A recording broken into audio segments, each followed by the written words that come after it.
고린도전서 15장 1절부터 19절까지의 말씀.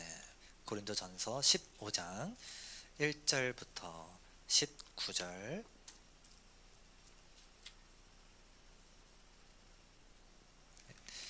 (1절부터 19절) 제가 여러분들 위해서 봉독해 드리고 마지막 19절은 함께 읽도록 하겠습니다.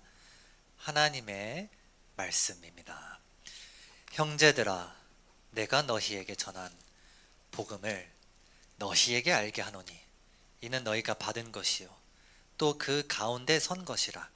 너희가 만일 내가 전한 그 말을 굳게 지키고 헛되이 믿지 아니하였으면 그로 말미암아 구원을 받으리라.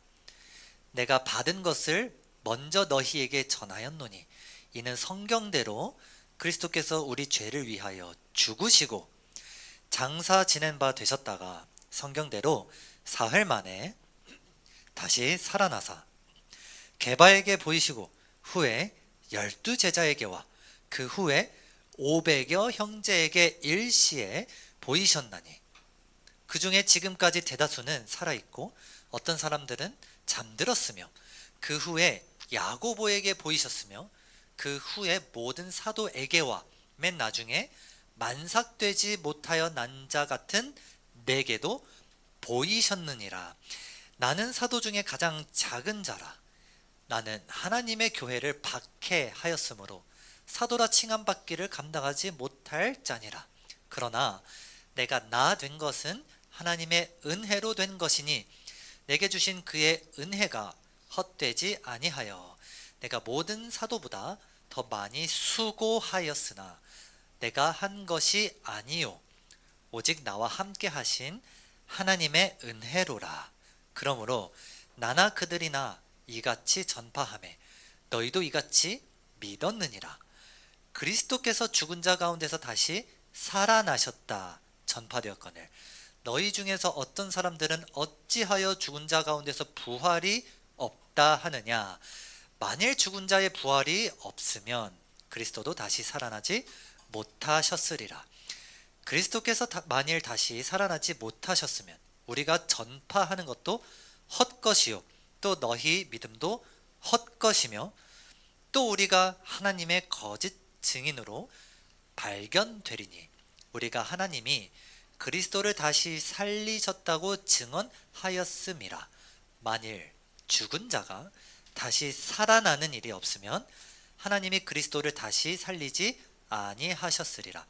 만일 죽은 자가 다시 살아나는 일이 없으면 그리스도도 다시 살아나신 일이 없었을 터이요 그리스도께서 다시 살아나신 일이 없으면 너희의 믿음도 헛되고 너희가 여전히 죄 가운데 있을 것이요 또한 그리스도 안에서 잠자는 자도 망하였으리니. 함께 읽겠습니다.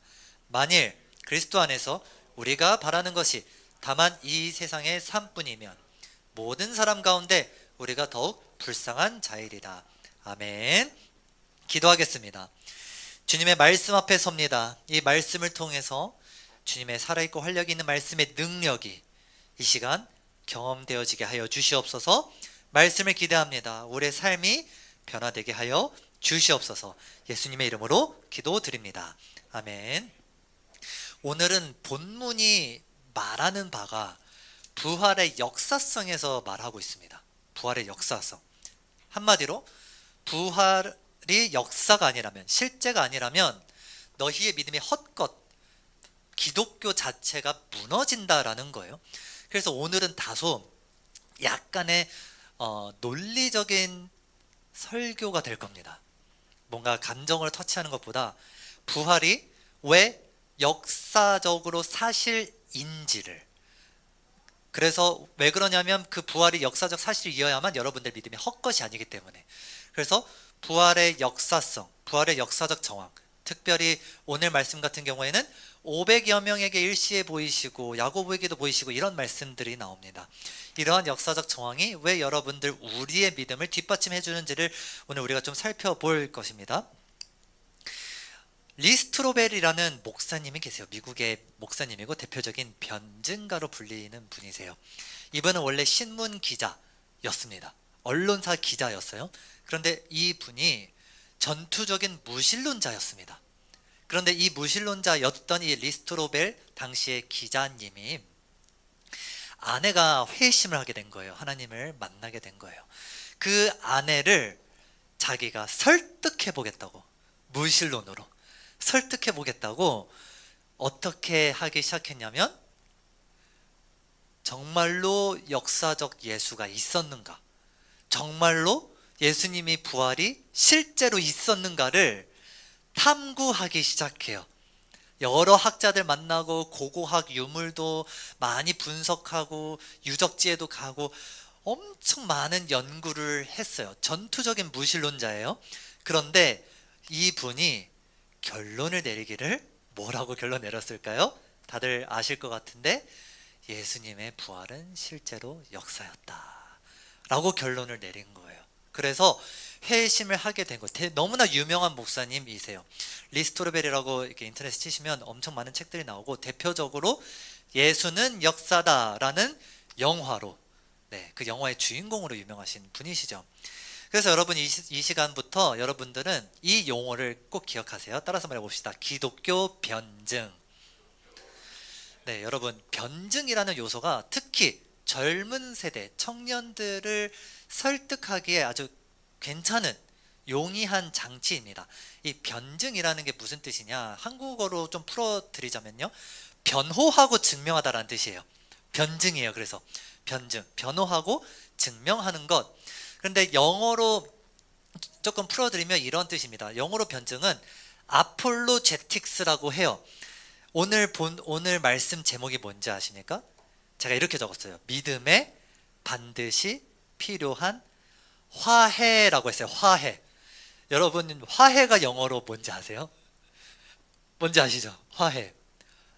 apologize라고 해요. 그쵸? 어원이 비슷해요. 똑같아요. apologetics랑 apologize랑 똑같아요. 변증이랑 화해랑 어원이 똑같아요. 자, 그래서 변증이 뭘 하는 거냐? 삶, 그러니까 우리 일상세계 현실, 마치 하나님이 없는 것 같은, 오히려 하나님이 안 계시는 게 더 설득력이 있다라고 사람들이 말하는 이 세상과 하나님을 화해시키는 작업이 변증입니다. 그래서 성경 말씀에 기대지 않아도 현실적으로 봤을 때, 하나님이 계시다, 성경 말씀이 진짜 역사다, 사실이다, 예수 그리스도의 부활이 역사적 사실이다라는 것을 논증하는 것, 증명은 힘들어요. 논증하는 작업, 그래서 화해시키는 작업이 바로 변증이에요. 그래서 여러분, 오해하시면 안 되는 게, 변증은 전도가 아닙니다. 변증은 전도가 아니에요. 정확하게 말하면 전도의 계기를 심어주는 거예요. 전도가 조금 잘 되도록 그 마음밭을, 그러니까 무신론자들 같은 경우에는 기독교에게 굉장히 반감을 가지고 있겠죠? 그 마음밭을 어떻게 해주는 거예요? 조금 부드럽게 만들어주는 작업이 변증이에요. 기독교의 진리가 생각보다 맹목적이지가 않네. 아니야. 아예 맹목적이지가 않네. 복음이, 기독교가. 그러한 것들을 여러 가지 어떤 역사적인 증거들이나 이런 것들을 통해서, 지식적인 것들을 통해서 설명하는 거죠. 그래서 그 반감을, 기독교에 대한 반감을 좀 누그러뜨리는 거. 그래서 변증은요, 복음을 전하는 전도라기보다는 질문에 대답하는 거에 초점이 맞춰져 있어요. 예를 들어서 수련회 때 이런 질문이 있었어요. 수련회 갔다 온 분들은 질문을 기억하시겠지만, 아니, 하나님의 주권이, 전적인 주권이 인정되면 사람의 자유가 어떻게 이게 조화를 이룰 수가 있어요? 이런 것들이 아주 뭐라 그럴까, 신앙생활 하다 보면은 아주 여러분들에게 좀 본질적인 질문들이거든요. 예를 들어서, 내가 여기에다가, 이 회사에다가 지원하는 게 하나님의 뜻이에요, 저 회사에다가 지원하는 게 하나님의 뜻이에요, 이런 거에 대한 어떤 질문에 대한 대답들, 이게 바로 이 대답하는 과정이 변증이고, 이 변증의 성경적 근거가 어디로부터 나오냐? 베드로전서 3장 15절에 나와요. 베드로전서 3장 15절에 이렇게 말씀합니다. 너희 마음에 그리스도를 주로 삼아 거룩하게 하고 너희 속에 있는 소망에 관한 이유를 묻는 자에게, 너 왜 믿어? 믿는 이유가 뭐야? 그게 어떻게 설득력이 있어? 라고 묻는 자들에게 대답할 것을 어떻게 해라? 항상 준비해라. 이게 바로 변증이에요. 그런데 여러분, 이제부터 높아심에 말씀드리는 부분입니다. 우리 젊은 세대일수록 이성적이고 논리적이고 합리적인 것을 추구하기 때문에 변증 자체가요, 신앙의 목적으로 변질될 수가 있어요. 여러분, 이해가 되죠? 그런데 그렇게 돼서는 안 돼요. 왜 그럴까요? 인간의 이성, 인간의 학문, 지식, 증거들은 늘 변해요. 늘 발전돼요. 발전이라고 표현할 수 있을지 모르겠지만 늘 변합니다. 그래서 여러분들이 만약에 내가 무조건 증거들을 토대로 믿음을 가지겠다, 내가 무조건 어떤 지식들, 이성적인 것들만을 토대로 예수를 믿어보겠다 라고 하면 이제 어떻게 됩니까? 시험에 빠지고 흔들리게 됩니다. 왜? 그 토대들은 늘 시간이 지날수록 변하기 때문이죠. 모든 지식이 성경과 맞는 것이 아니기 때문에 모든 세상적인 지식들이나 증거들을 무조건 믿음의 토대로 두어버리면 성경을 믿는 믿음이, 예수를 믿는 믿음이 흔들려져요. 그래서 늘 성경을 절대적 기준으로 분별하셔야 돼요. 가령 진화론의 문제가 있어요. 여러분, 진화론의 문제 어떻게 생각하세요? 여러분, 진화론이 진짜일까요? 가짜일까요? 진짜일까요? 가짜일까요? 아무리 과학자들이 합리적으로 논리적인 증거들을 가지고 주장을 해도 우리는 거기에 논리적으로 반박하려고 하지 말고 이런 초연함을 가지고 있어야 돼요. 어떤 초연함이요? 그 증거들이 바뀔 수도 있고 그 증거들이 변할 수도 있고 그런 것들입니다. 그래서 거기에 있어서 판단을 유보하는 그런 태도가 여러분들한테 필요한 것이죠. 우리가 믿는 것은 오직 무엇이다? 증거가 아니라 말씀이고 예수님이다. 그런데 여기에서는요, 성령의 능력이 필요해요. 아무리 논리적으로 합리적으로 설득당했어, 예수님이 계신 것 같아, 예수님이 부활한 게 역사적으로 설득력 있는 것 같아. 근데 그게 안 믿어져요. 그 어떤 유튜브를 보니까 카이스트, 여기 바로 옆에 카이스트죠. 카이스트 학생들 대상으로 인터뷰를 한 거예요. 어떤 목사님이 가서 아무리 과학적으로 논리적으로 또 역사적으로 이렇게 생각해도 부활은 역사적 사실일 수밖에 없습니다 라는 걸 막 엄청 설득을 시켰어요. 그랬더니 대부분의 카이스트 학생들이 말이 된대, 말이 된대요. 그런 것 같대. 근데 어디에서 막히냐? 예수가 하나님이다. 어디서 막히냐? 예수님이 하나님의 아들이시다. 예수님이 여러분들 위해서 죽으시고 부활하셔서 여러분들 죄를 정결케 하셨다까지 못 가는 거예요.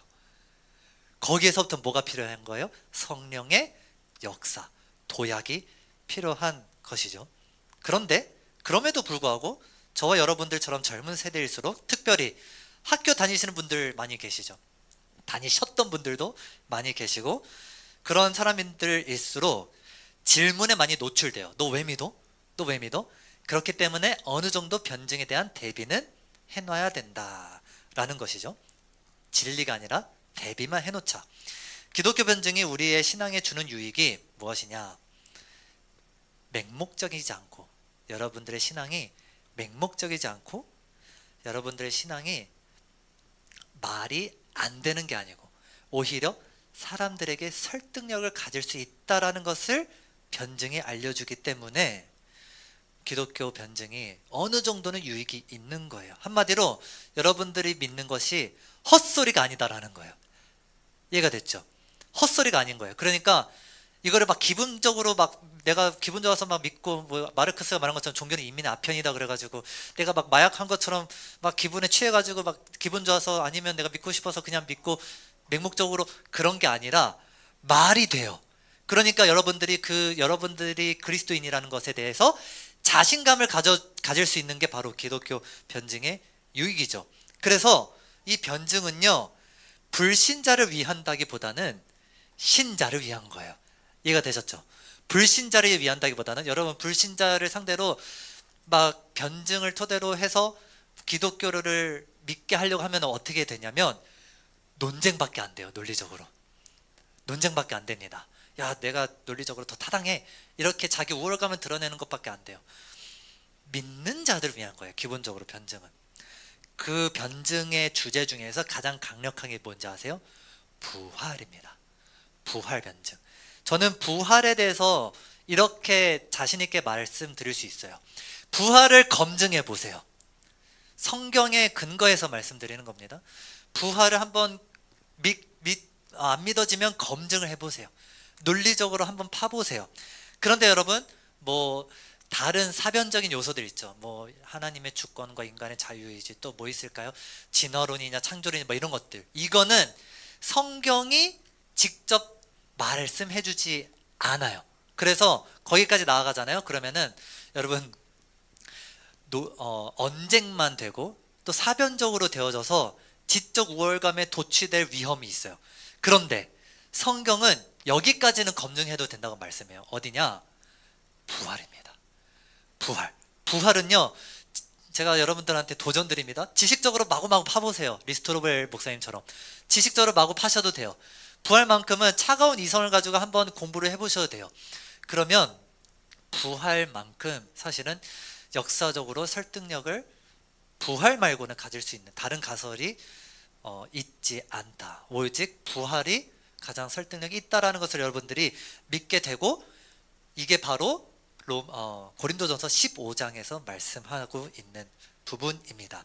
뭐라고 말씀하죠? 14절. 만일 다시 살아나지 못하셨으면 우리가 전파하는 것도 헛것이요 너희 믿음도 헛것이다. 적어도 여러분 창조론이니 진화론이니 이거는 믿음의 헛것의 여부를 판별해 주지 않아요? 이거는 아니에요. 뭐 인간의 주권과 하나님의 주권, 인간의 자유의지, 그것도 아니에요. 그런데 믿음이 진짜냐 아니냐, 진짜 여러분들 구원과 관련된 거, 그것은 뭐라고요? 부활. 부활만큼은 여러분들이 역사적으로 공부를 해보셔도 됩니다.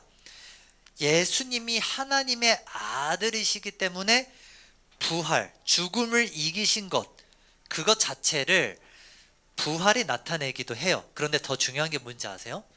예수님은 하나님이시기도 하면서 또 무엇입니까? 또 무엇이에요?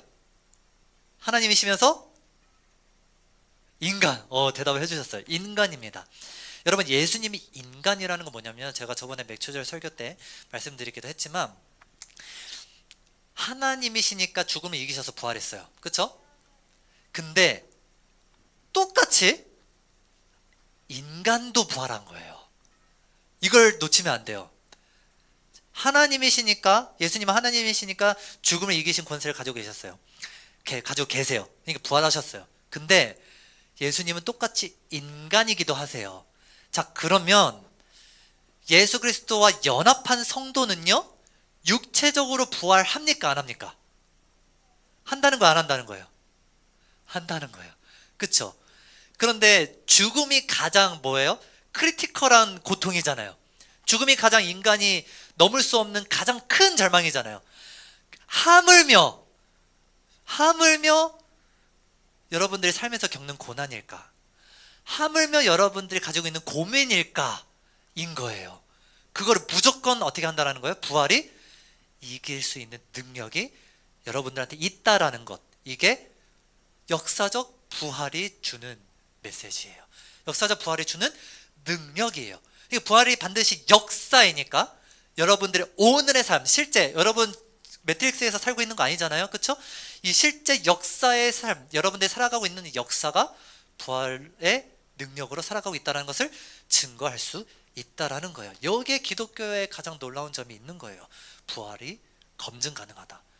부활을 검증할 수 있다. 아무리 검증해도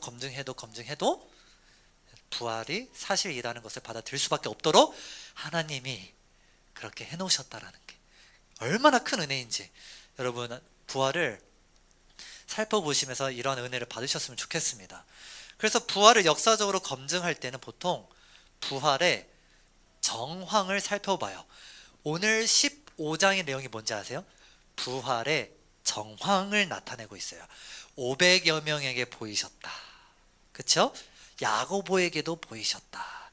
이러한 부분들, 나에게도 보이셨다. 자, 부활을 실제로 무덤에서 이렇게 CCTV에 달아놔가지고 이렇게 본 사람 없어요. 그런데 부활하셨다라는 것을 어떻게 알 수 있는 거예요? 정황으로 많은 사람들에게 나타나셨다. 예수님이 상처도 없는 그 몸을, 못자고 빼고는 상처 없는 그 몸으로 500여 명에게 일시에는 뭐예요? 동시에 보이셨다라는 거예요. 동시에 시간과 물리, 시공간을 초월해서 동시에 보이셨다라는 것이죠. 그런데 여러분 그거 아세요? 당시에 이 로마 시대 때 예수님이 부활하신 게 정말 기막힌 타이밍이다라는 것도 아셔야 돼요. 당시에는 여러분 기록이 발달되어 있지 않기 때문에 증언이 굉장히 중요했어요. 증언 하나에 목숨이 왔다 갔다 했어요, 여러분. 목숨이. 자, 그런 시대에 부활을 증언한다는 것은 여러분 목숨을 어떻게 하는 거예요?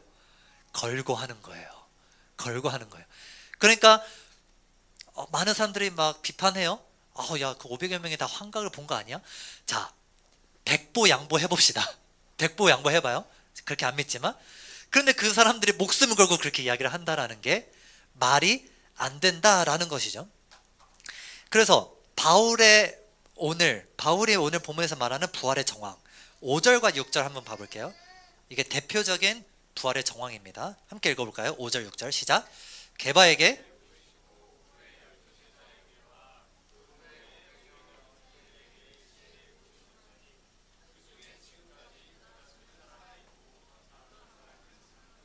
자, 이 부활의 정황들, 이 정황을 여러분들이 이해하는 게 중요합니다. 왜 부활의 역사를 볼 때 정황이 중요하냐? 여러분 그동안 여러분들 배우고 알고 있는 역사들 있잖아요. 뭐 한국의 역사도 그렇고 세계사도 그렇고 모든 역사는요 증명이 불가능합니다. 다시요. 모든 역사는 증명이 불가능해요. 그러면 뭘 보고 그게 사실이라고 판단하는 거예요? 정황입니다. 컨텍스트, 영어로 컨텍스트라고 해요. 그 당시 주변에, 그러니까 그 사건을 나타내는 기록들이에요, 여러분. 기록들. 그리고 또는 어떤 문헌들이 될 수도 있죠. 그런 것들을 통해서 부활의 역사성, 부활 말고도 다른 실제 역사들의 역사성을 판단하는 거예요. 여러분 세종대왕이 실제로 살아 계셨다라는 것을 우리가 실제로 눈으로 봤기 때문에 그렇게 사실로 받아들이는 게 아니죠. 뭘 보고 판단하는 거예요? 훈민정음. 또 뭘 보고 판단하는 거예요? 조선왕조실록. 여러 가지 그 문헌들을 통해서 세종이 계셨다라는 걸 이게 다 정황입니다. 부활도 마찬가지예요.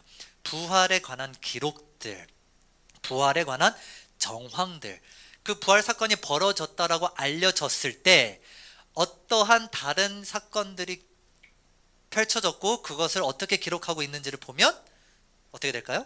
부활의 역사성으로 우리가 나아갈 수가 있게 되는 거예요. 이거는요 여러분 기독교인들 뿐만 아니라 비기독교인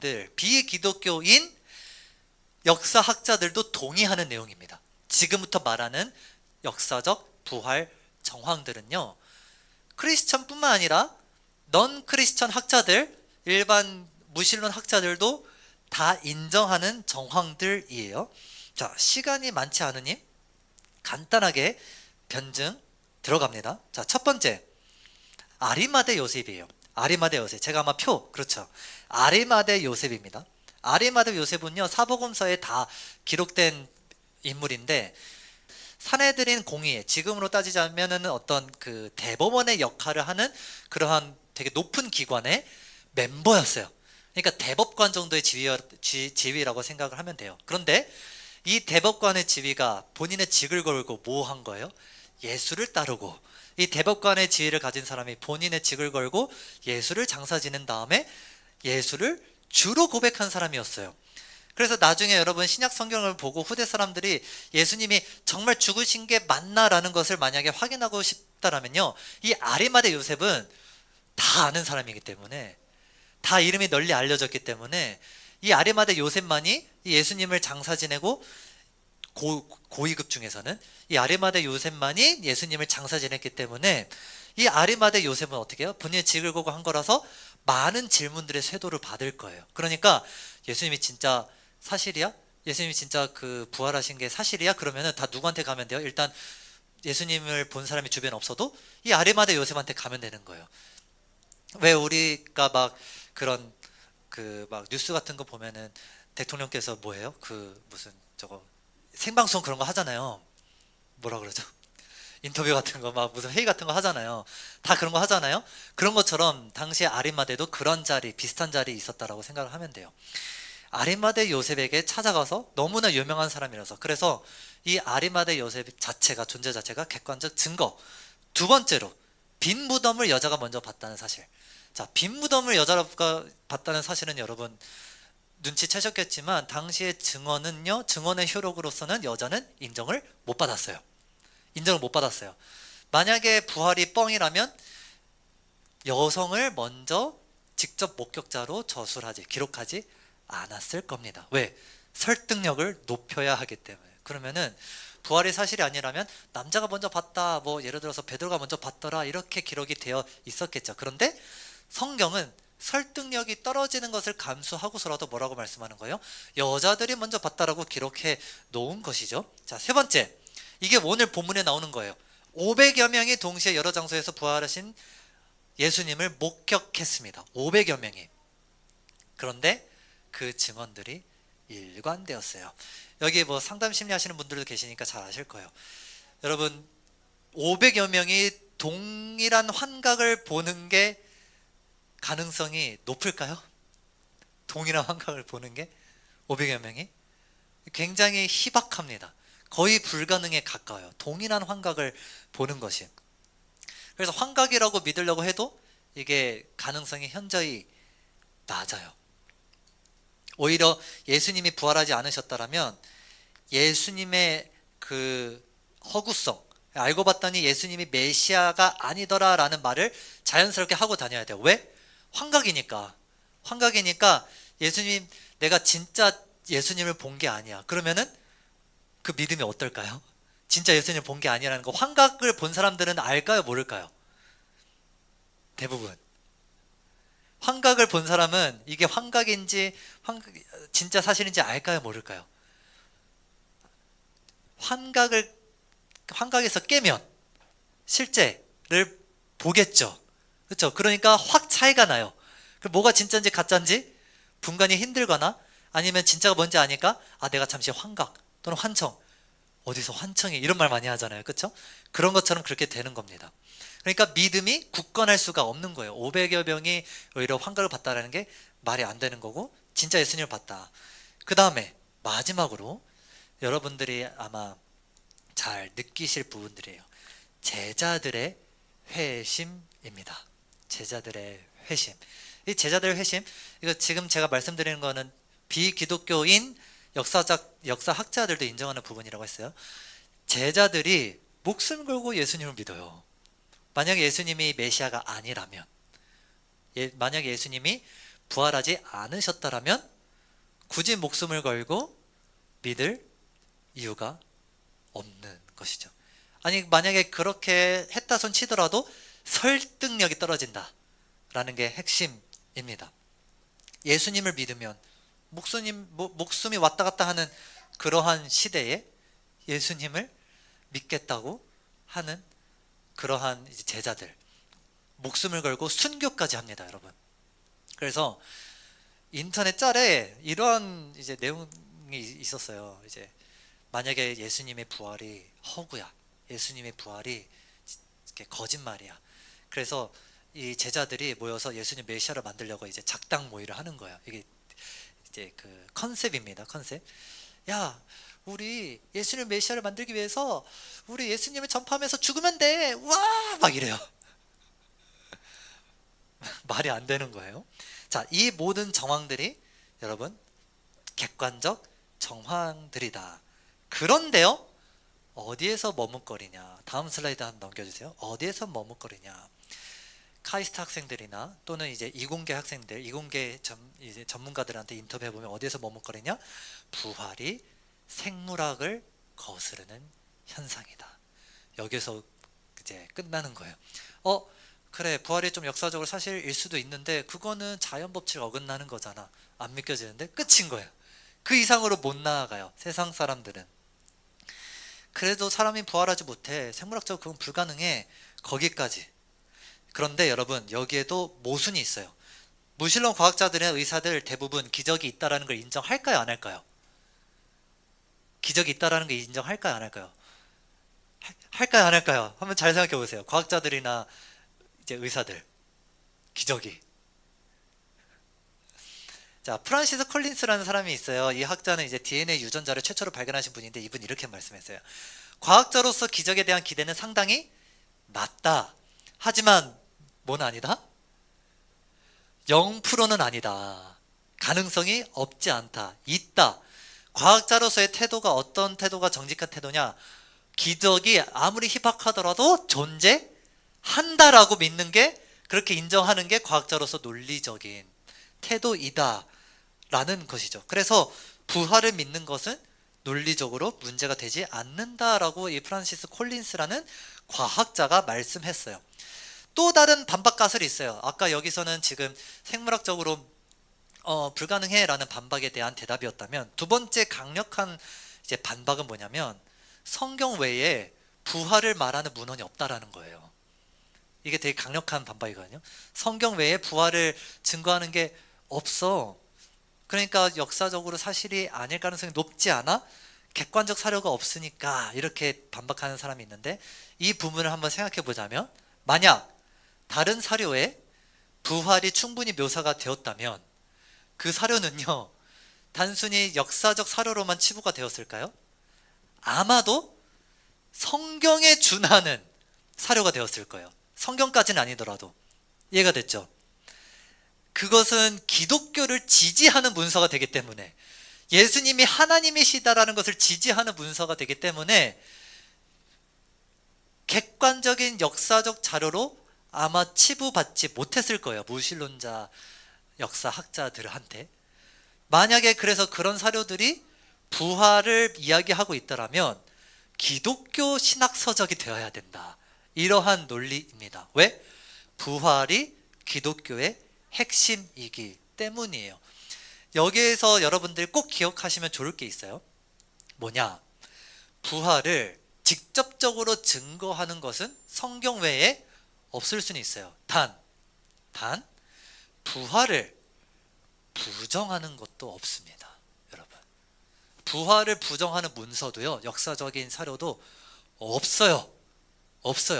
부활은 그거 거짓이야, 허구야, 없어요. 딱 한 가지 있긴 해요. 뭔지 아십니까?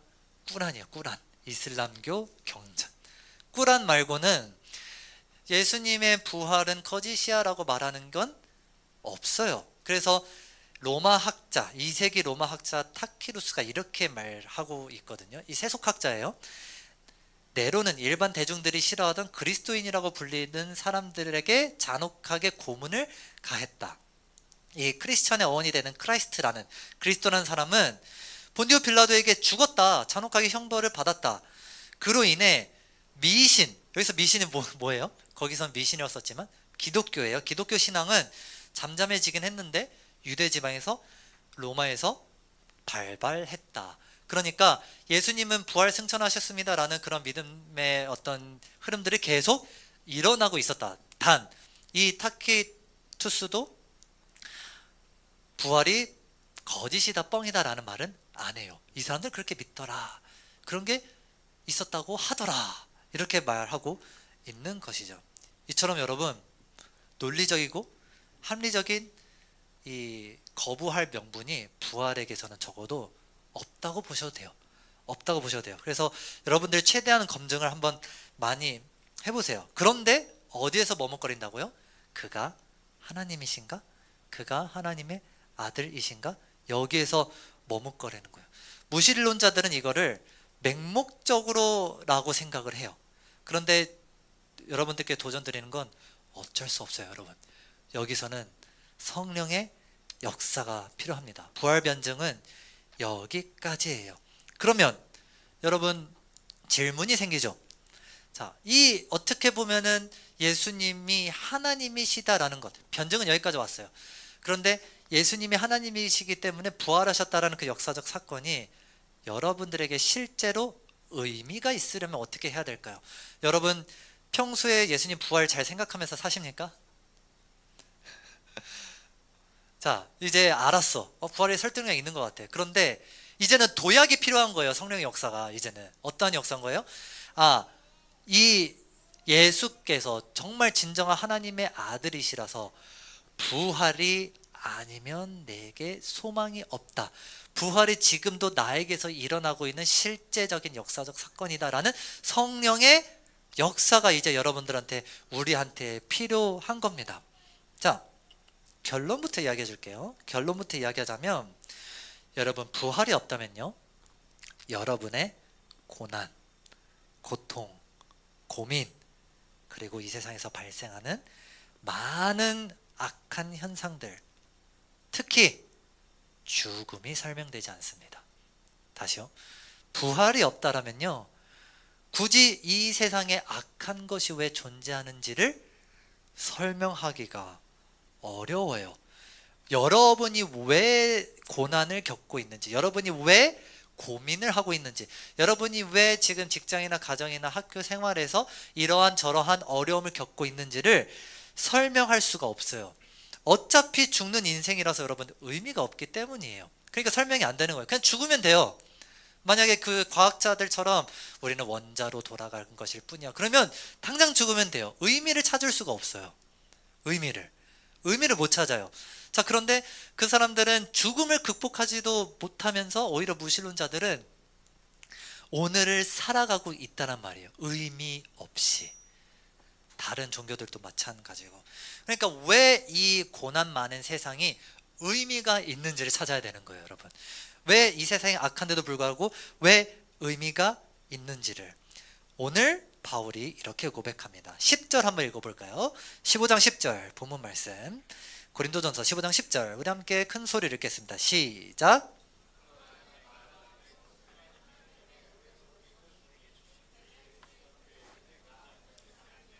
내가 모든 사도보다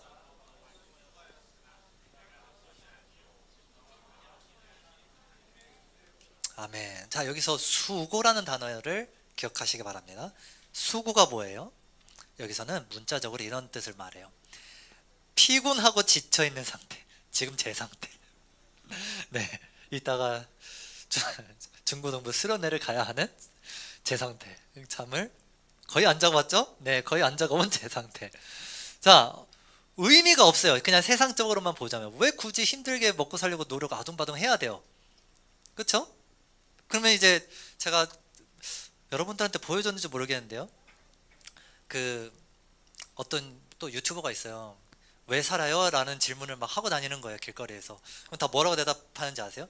먹고 살려고요, 안 죽으려고요, 먹으려고요, 이렇게 대답해요, 예수님 안 믿는 사람들은. 그런데 그것조차도 사실 제한적이잖아요. 그러니까 오늘을 아둥바둥 살아갈 의미가, 수고가 사실은 세상적으로 봤을 때는 의미를 찾기가 어려운데, 자, 왜 수고가, 오늘 바울은 수고가 은혜라고 말을 하냐? 여러분, 사랑에는 반드시 수고가 필요하기 때문이에요. 여러분, 다시, 사랑에는요 반드시 수고가 필요합니다. 수고가. 사랑하려면 뭐라고 할까요? 편하게 사랑 못해요. 편한 사랑은 사랑이 아니라고 제가 강조 많이 했죠. 그걸 욕망이라고 합니다. 그런데 사랑은 수고해야 합니다. 수고해야 돼요. 수고가 없는 사랑은 없어요. 품을 수 없는 것을 품는 것이 사랑입니다. 이게 바로 하나님께서 우리에게 보여주신 거예요, 예수님을 통해서. 그런데 여러분, 여기에서 또 중요한 게 뭔지 아세요? 바울의 논점이 되게 뭐라 그럴까, 이해가 잘 안 돼요. 그 수고조차도 본인이 한 게 아니다라고 말해요. 내가 피곤하고 지쳐있는 게 내가 피곤하고 지쳐있는 게 아니에요. 하나님의 은혜가 한 거예요. 하나님의 은혜가 있기 때문에 피곤하고 지쳐있는 거예요. 다시 말하자면 하나님의 은혜가 피곤하고 지치게 만든 거예요. 이렇게 꼭 기억하셔야 돼요. 왜 그럴까요? 복음 안에서 상처가 해석되기 때문이에요. 상처를 싸매는 거, 피곤하고 지친 그런 여러분을 위로하는 게 언제 가능하냐? 피곤하고 지쳐 있을 때 가능한 거예요. 그러니까 예수 그리스도 말고는 다른 거를 붙잡을 수가 없는 거예요. 예수님 말고는, 특히 어떤 예수님이죠? 부활하신 하나님의 아들 예수님. 제가 수련회 때 설교한 것처럼 그저 여러분 소원이 이루어지는 여부, 그걸로 뭐 일희일비하는 그런 인생 말고, 여러분 세상 살다 보면은 이러한 걸 겪을 때 진짜 고난인 거예요. 예수를 믿기에 너무나 어려운 현실, 예수를 전하는 게 너무나 고된 현실. 선교 다녀오셨잖아요, 그렇죠? 우리나라에서도 마찬가지죠. 오히려 우리나라 사람들한테 복음 전하는 게 더 어렵죠. 그러한 현실. 그런데 이 현실이 절망이나 좌절이 아니라 은혜다. 은혜다. 예수님이 안 믿어지고 예수님이 없는 게 오히려 더 설득력 있어 보이는 이 차가운 현실이 오히려 더 은혜다라는 거예요. 여러분 믿어지십니까? 상처가 없는 사랑이 없기 때문이죠. 그래서 여러분 우리가 변증을 통해서 살펴본 게 뭐죠? 그 사랑이 역사적으로 존재한다는 거예요. 실제한다라는 거예요. 하나님이시자 사람이신 예수님의 부활이 진짜로 일어났기 때문에, 그러니까 여러분들이 왕노릇하면서 살아갈 수 있는 것이고 두려움 없이 살아갈 수가 있는 것입니다. 여러분 믿으십니까? 그래서 오늘 본문은 안 읽었지만, 오늘 본문에 나와 있는 건 아니지만 15장 55절에 이렇게 말씀해요. 사망아 너의 승리가 어디 있느냐. 사망아 네가 쏘는 것이 어디에 있느냐. 자, 이 세상은 죽음이 도사리는 세상이에요. 인간은 어떻게 해서든 죽음을 넘어갈 수가 없어요. 그래서 반드시 어디로 간다고요? 무의미로 향해 가요. 여러분 엔트로피의 법칙 알죠? 은혁형제, 엔트로피 알죠? 네, 이 세상은 무조건 무질서로 갑니다. 무조건 무질서로 가요. 그러니까 의미가 없어요. 자, 그런데 그런 의미가 없는 현실을 의미로 무조건 만들어주는 게 부활 말고는 없는 겁니다. 왜? 죽음을 이기신 예수님이시기 때문이죠. 그래서 여러분 이제 적용해 볼게요. 점검해 보십시오. 부활이 거짓이라면 지금 오늘의 여러분들의 삶은 어떨 것 같아요? 부활이 거짓이라면 내일의 삶은, 내일은 해가 뜰까요? 부활이 거짓이면 여러분들의 삶이 어떨지 한번 보세요. 현실을 보세요. 역사를 보세요. 세계사를 보세요. 답이 있습니까?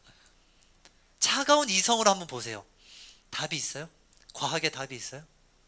그런데 그조차도 부활 때문에 우리가 열심을 내어 하나님을 믿으려고 애를 쓸 수가 있는 것이죠. 제 신학대학원 동기 중에서요, 나이가 많으신 동기가 있었어요. 제가 25살에 입학했거든요. 신학대학원에. 좀 어린 나이에 입학했죠? 25살? 네, 25살에 입학을 했어요. 그런데 같은 동기분들 중에서 좀 나이가 많으신 분들이 많이 계셨어요. 은퇴하고 오신 분들도 많이 계셨고, 근데 그분들 중에서는 스펙이 정말 대단하신 분들이 많이 계셨는데, 파일럿이 한 분 계셨어요. 현직 파일럿, 기장, 여객기를 모시는, 네, 기장이에요. 제주항공. 그래서 파일럿이기 때문에 굉장히 똑똑하신 분이에요. 공사 출신이고 공군사관학교 졸업하셨고, 공군에서 거의 이제 대령까지 아마 하셨다가 전역을 하셨을 겁니다. 그래서 엄청 잘 나가시는 분이세요. 그런데 그분이 우리를 어렵게 한 게 있어요. 그분 되게 말씀 많이 아시고 공부 열심히 하시고 하나님 잘 믿으신 분이거든요. 근데 이렇게 말씀하셔요. 자기는 하나님을 만난 적이 없대요. 예수님을 만난 적이 없대요. 공감이 되세요? 공감이 되시죠? 그쵸? 예수님을 잘 믿는데, 그리고 성경을 열심히 공부를 했는데 예수님을 직접 만난 적이 없다라고 말을 하는 거예요. 그래서 동기들이 물어보았어요. 이렇게, 그럼 왜 믿어? 믿는데요.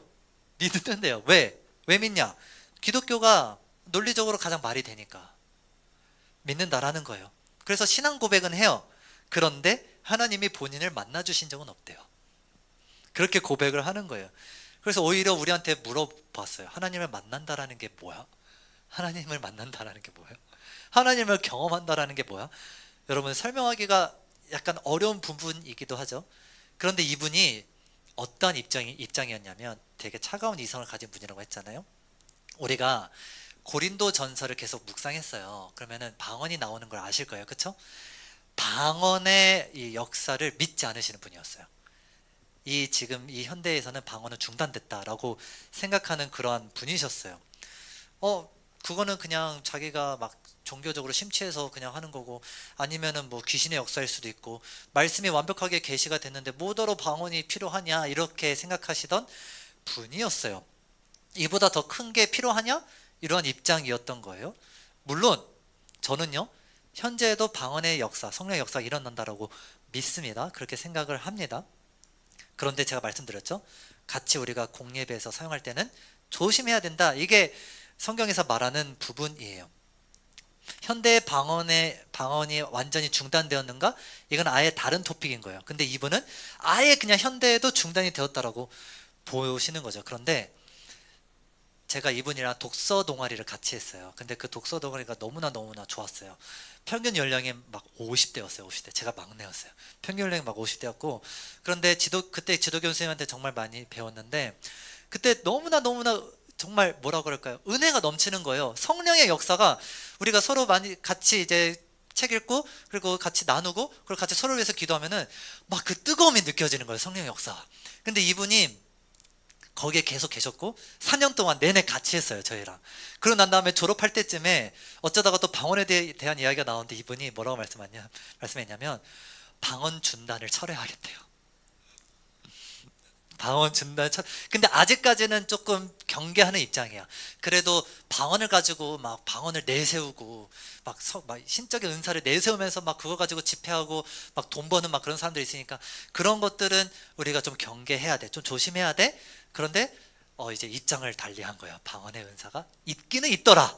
성령의 눈에 보이는 가시적인 역사가, 기적적인 역사가 있기는 있더라. 자, 성령이 차가운 이성을 굴복시킨 겁니다. 여러분, 이걸 경험하셔야 돼요. 우리 사랑하는 하임 청년부 여러분, 부활의 능력보다 여러분들 지금은요, 세상이 더 커 보일 거예요. 그래서 세상이 강해 보일 거예요. 그런데 오늘 말씀했죠, 수고하고 무거운 짐을 지고 있는 여러분, 차가운 현실 속에서 지쳐있는 그 여러분을 예수님께서는, 성령께서는 절대로 혼자 내버려 두지 않으십니다.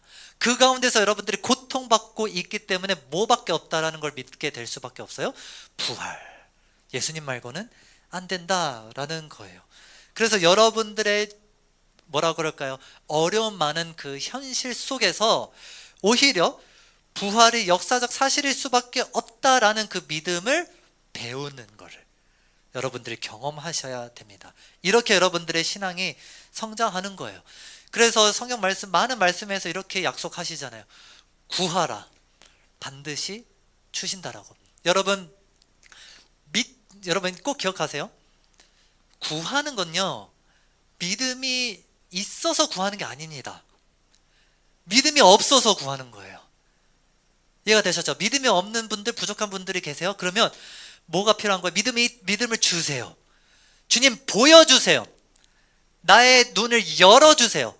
성령님, 부활을 그 역사적인 그 과거의 사건으로만 가두는 게 아니고, 지금도 일어나는 실제적 역사를 믿을 수 있도록 내가 지금 마음의 눈과 영적인 눈을 열어야 합니다.